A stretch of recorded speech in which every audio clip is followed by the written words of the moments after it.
Welcome to the video, everybody. Today's video is going to be a little bit different. We are going to have a class on cam position sensors, signals, and ways to get it. What is it? How does it work? And do you need it? I am not the greatest teacher. I say way too much. We're going to try to work on that, and I might have to record this a couple times to get everything out clear and informative. So wish me luck on that. I hope you guys enjoy the video, and if you do, make sure to leave a like, possibly subscribe, and comment. I love comments, so make sure you leave a comment, even if it's like good job, so I can thumb up you back. So on with the video. I hope you enjoy it. All right, welcome to the class, everybody. I am your instructor, Tall Garage. Today we're going to be talking about cam sync. What is it? How does it work? And do you need it? And this is going to be pertaining to mostly the stock LS ECUs, the P01, also known as the 411, I believe, and the P59. Those are the Gen 3 ECUs that have the 24X reluctor wheel, and they have 1X cam sync, and that's what we're going to be talking today. So, the ECU can tell what where the crank is in its rotation with the reluctor wheel. So it knows when it's made a full revolution. However, it does not know when, or what I should say, it does not know what stroke it's on, be it the exhaust or the intake. That's where cam sync comes into play. So cam sync is driven off the cam, as its name suggests, and the cam spins at half the speed of the crank. So when the crank has made one full revolution, the cam has only made half a revolution. Now on the LS, GM did that two different ways. If you look on the end of your LS cam, there is a half moon wheel on the end of the cam, which your sensor points to. So the crank has made one revolution, and the sensor sees the cam has made half its revolution. And then the crank makes its second revolution, and the sensor sees the other half of the missing moon. So that's how the ECU knows what stroke you're on. I probably explained that really poorly, but that's how it works, right? It's 50% duty cycle. So half of the cam's rotation, the ECU sees a signal. The other half of the rotation, the ECU does not. That tells it what stroke it's on. So that's how GM did it on the LS platform, the Gen 3 LS platform, right? They also did it one other way, okay? They did it on the cam gear. So you have this half moon shape.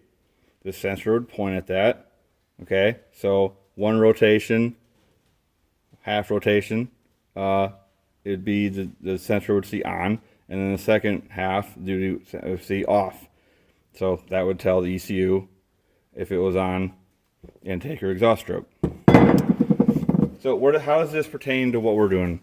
We are attempting to use the LS computer to run an engine that it was never designed to. So the two things that we need are a 24X reluctor wheel, which is easy to do, and we need a 1X cam sync.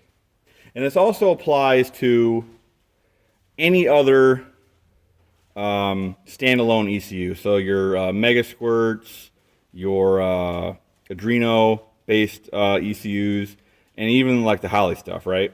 This applies to all of them. You need a cam position sensor, except when you don't. But we'll get that into a little bit. So, having said all that, if you're running any standalone ECU, you do not need a cam position sensor to run. You can run in what is called batch fire. Batch fire just has each injector spray twice per revolution instead of individual cylinder firing, which is what the cam sensor does. It gives you the needed information to make the informed decisions to accurately spray the injectors per valve vent. So if you don't have that, it technically, it's really only important at idle and lower in the RPM band. When if you have a performance application, usually it doesn't matter because the valve vents are so fast up in the upper RPM valve. It doesn't really limit. It doesn't really matter.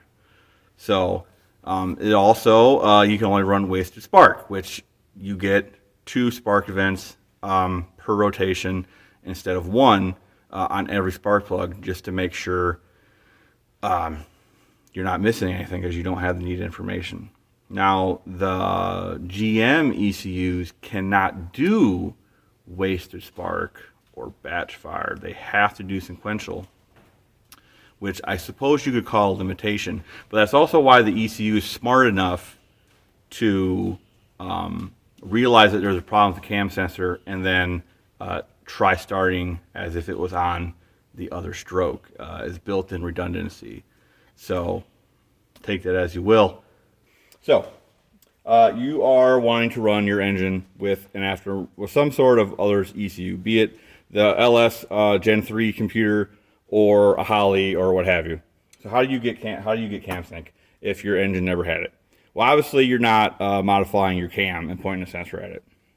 You could modify your cam gear and point a sensor at that, but then that seems a little bit harder.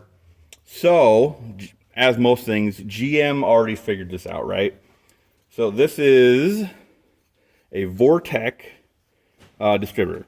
So they would use these in 96 and up small block Chevys, and also the 4.3 V6s, right? Same distributor. So you will see that it has a sensor here, and it has this wheel that the sensor points at. And if you look at it, you will see that it is to a half moon. It goes around the half circumference of this distributor. So as this distributor spins, again, at half the speed of the crank, okay, that sensor sees that. Right? So that is the easiest way to do that on your engine. If your engine has a distributor, a lot of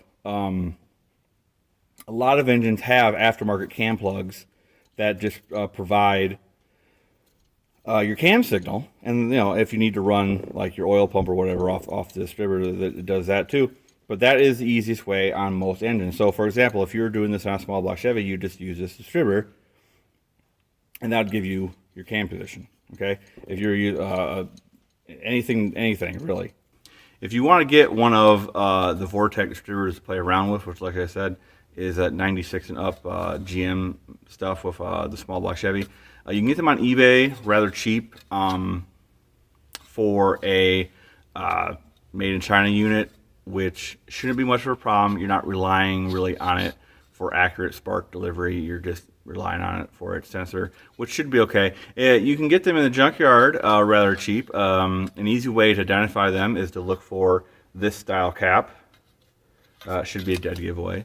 And you should be able to find them pretty easy to play around with and disassemble if you don't want to plop down the money for a new one off of eBay or wherever you like to buy your automotive parts.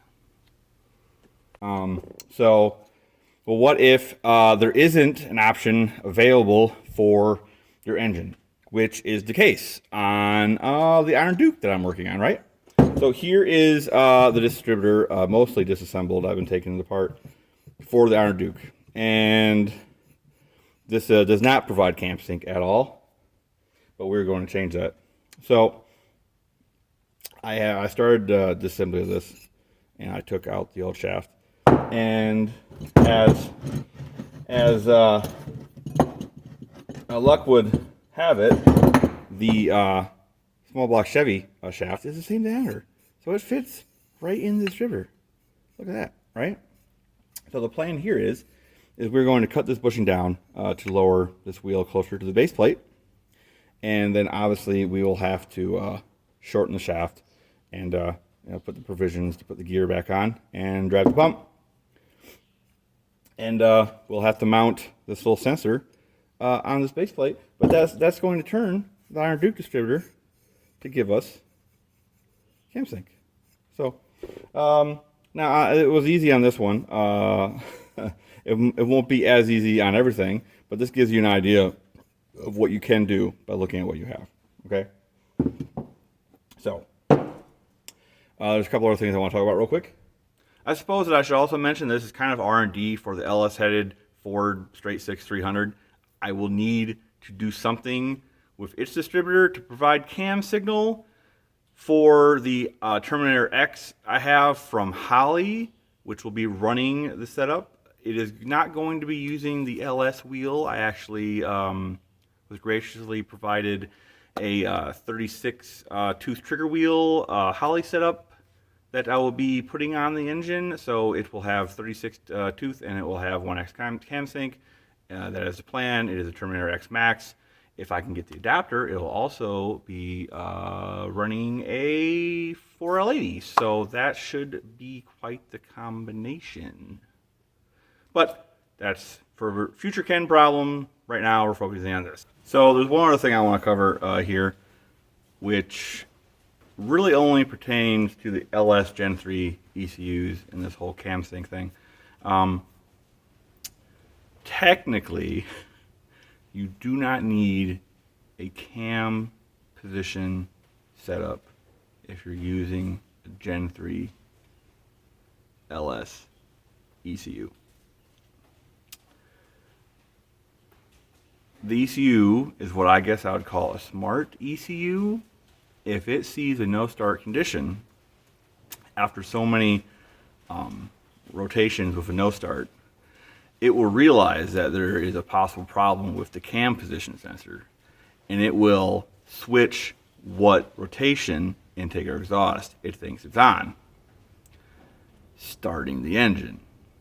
It takes longer, but if you are going for a real budget setup, you can make it work. It starts harder. And I personally haven't played around with it. I haven't confirmed it. I haven't seen how much longer it takes to start, but it apparently works. So this could make it even easier for someone to get into doing this on their swap with the LS Gen 3 ECUs. I'm probably explaining this horribly like the rest of this video has been, but I'm really trying. Like I said, I have been reading up a lot on this, and I'm just starting to grasp it myself. So I hope this helps somebody. Hope you guys enjoy the video, and soon we should have the Iron Duke running. Why am I doing the distributor on the Iron Duke if I don't technically need it, right? Well, one day I might put a Holley on this. I might do a bunch of other things. So I'm just preparing for the worst. And I didn't need a cam sensor technically until I already started making one. So we might as well just finish it up. But that's the video. When I'm editing this, I will decide if it's worth posting, because I feel like I explained things very poorly, so I might have to even reshoot this video. We will see. Anyway, until next time, you guys have a great day. Thank you for all your support. Leave any comments you got in down below. I'll talk to you later.